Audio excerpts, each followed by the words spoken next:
Tu détestes réviser?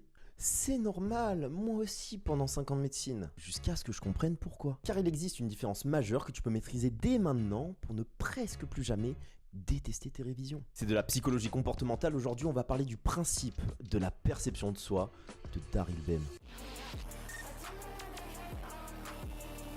Je viens de te dire que tu détestes travailler, et implicitement, t'as dû au moins te sentir un peu concerné. Non pas parce que tu détestes vraiment travailler, mais parce que tu ne sais pas si t'aimes ça. Réviser, c'est douloureux, mais bizarrement, il y a eu quelques fois où t'as kiffé. Et ça, c'est ce qu'on appelle l'ambiguïté interne. Et cet état, c'est le premier principe de la perception de soi de notre cher Daryl. Ce que tu ressens quand tu travailles est trop ambigu et trop imprévisible pour que tu saches réellement si tu aimes ou si tu détestes ça. Et aussi contre-intuitif que ça puisse paraître, c'est l'état parfait pour apprendre à aimer. Parce que Bem, en 67, a découvert quelque chose qui a tout changé. Là où la psychologie classique dit je pense, je ressens, j'agis. Et lui, il arrive et il renverse le dogme avec je regarde comment j'agis et j'en déduis ce que je ressens. Autrement dit, vu que tu ne sais pas vraiment si t'aimes réviser, alors ton cerveau qui déteste l'incertitude fait alors quelque chose de remarquable. Il observe tes comportements pour en tirer ses conclusions sur toi-même. Voilà pourquoi le fake it until you make it marche si bien. Parce qu'analyser et comprendre si oui j'aime réviser ou pas c'est compliqué pour lui, il préfère alors analyser comment tu te comportes. Et donc concrètement, la prochaine fois que tu ouvres un cours qui t'ennuie, pose-toi 3 questions que tu as sincèrement envie de satisfaire avec ton cours. Ça te prend 1 minute, mais pourtant là, tu